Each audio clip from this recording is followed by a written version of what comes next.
The United States of America is famous for its collection of 50 states, and it's not often questioned how or when any of these territories even became part of the country. We know that there were the original 13 colonies, but after that, a lot of people just tend to jump ahead to when 13 became 50. But in doing this, we miss some interesting events in the history of the United States and Russia. Before Alaska became a state, it was a U.S. territory. But before it was a U.S. territory, it was actually under the Russian crown. And it was the Russians who sold the largest state of today's U.S. to the Americans. So, how and why did this happen? Back in the 17th century, a Russian explorer by the name of Semyon Deshnev attempted to discover whether Siberia was connected with or in close proximity to North America. There are conflicting theories of what happened during this expedition, but the Russian government heard nothing of his findings either way. Still hoping to answer the question Deshnev set out to resolve, though, in the early 17th century, Tsar Peter the Great opted to send out another expedition. This time, two men by the name of Vitus Bering and Alexei Chirikov each set sail for a joint exploration to find the northwestern coast of the North American continent. By mid-July of 1741, both ships had found land and shortly turned back toward Russia to inform the government of their findings.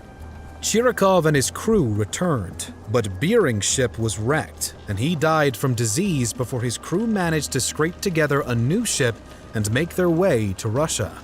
With them, the crew members brought high-quality sea otter pelts that they had obtained while on the newfound land, which sparked great interest from Russian traders back home and birthed the idea to go and settle the Alaskan territory. At first, Russian traders began by setting up hunting and trading posts along the Aleutian Islands to help with the length and challenges of continued trade runs to and from Russia. Over time, these posts grew into settlements. This shift into a more colonial concept on the islands prompted mixed treatment of the native Alaskans, and the determination of the Russian settlers to establish a fur trading monopoly prompted the exploitation of and frequent violent discord with the local people. Still, the Russians continued to expand their business and land-related claims across Alaska, though mostly along the coasts throughout the latter of the 1700s. As the 19th century came around, the Russian-American Company was established after Nikolai Petrovich Rezanov obtained a monopoly on fur trade from the Tsar. The goal of the company, agreed to by Rezanov and Tsar Paul I, was not only to do business, but also to expand the colonial efforts on behalf of Russia. The company did just that, and even set up Fort Ross and Fort Elizabeth in California and the Kingdom of Hawaii, respectively. At first, everything seems to be going well for the Russian settlers, but that quickly changed before the middle of the 1800s even rolled around. Firstly, the settlements were small and often only numbered a few hundred Russians in total.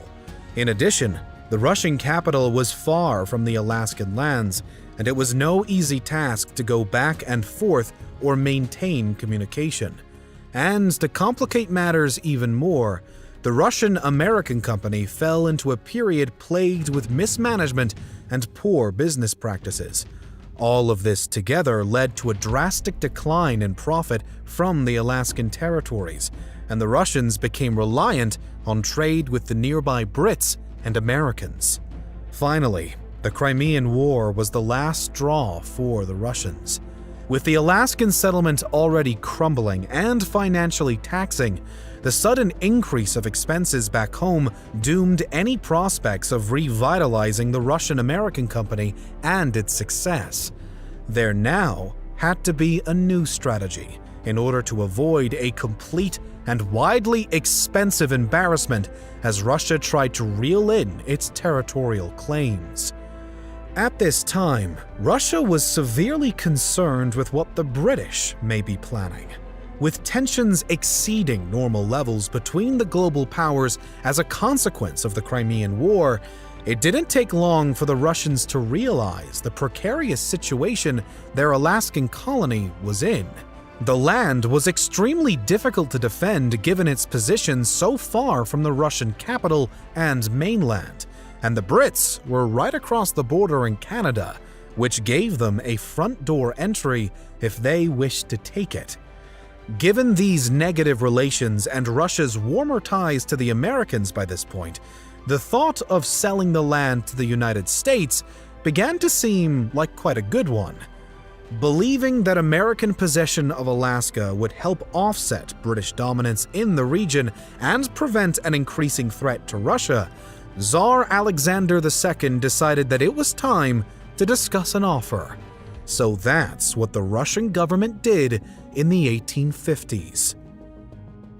The Russians eventually brought the offer to the Americans, but with the American Civil War beginning to spark, Washington was much too preoccupied to really give it any thought. Nonetheless, Russia was determined, and the proposal had gained some support. Back in 1848, the American Secretary of State Seward declared that our population is destined to roll resistless waves to the ice barriers of the North, and to encounter Oriental civilization on the shores of the Pacific, which made it pretty clear where the US stood on the idea of further expansion. So, Russian officials continued to discuss the sale of Alaska with American officials over the next few years. After the American Civil War came to a close with the Union victory in 1865, the Russian offer could finally become an actual priority, and the Secretary of State Seward jumped into negotiations with the Russians in the spring of 1867. After some back and forth about the fairest price for the sale, both sides finally agreed on the stunningly low cost of $7.2 million for the entire territory. On March 30th, 1867, the final treaty was signed, and Alaska became American. Ironically, the Russian and American presses were not so enthusiastic about the exchange for some time. Russian newspapers criticized the idea of selling off a colony that they had put so much effort into and gained so much profit from, while the Americans argued quite the opposite, referring to Alaska as nothing more than an icebox. Of course, the latter would soon realize how wrong their preconceived notions were, but for the time being, the deal was mostly only championed by the politicians involved. Some sources do, however, state that the native Alaskans were relieved to be freed from the brutal Russian authority. But of course, this would not be ultimate freedom, given that it was just an exchange of power, even if the US provided an improvement of conditions. After the sale was made, at the end of the 19th century, the Klondike Gold Rush triggered a sudden wave of gold miners racing to the new Alaskan territory, and the so-called icebox was quickly turning into a jackpot. American profits coming directly from Alaska were now skyrocketing, and this was only the start of the discovery of natural resources within the soon-to-be state.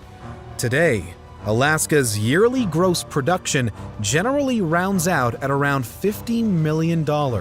Oil and other resources remain abundant within its borders, and both sales and income taxes are unnecessary in the state.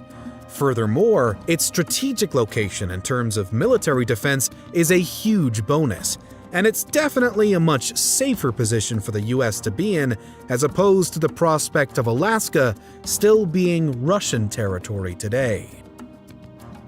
So, with so many benefits for the Americans and very little money made by the Russians in comparison, why did Russia sell Alaska to the United States? The easiest answer is actually money.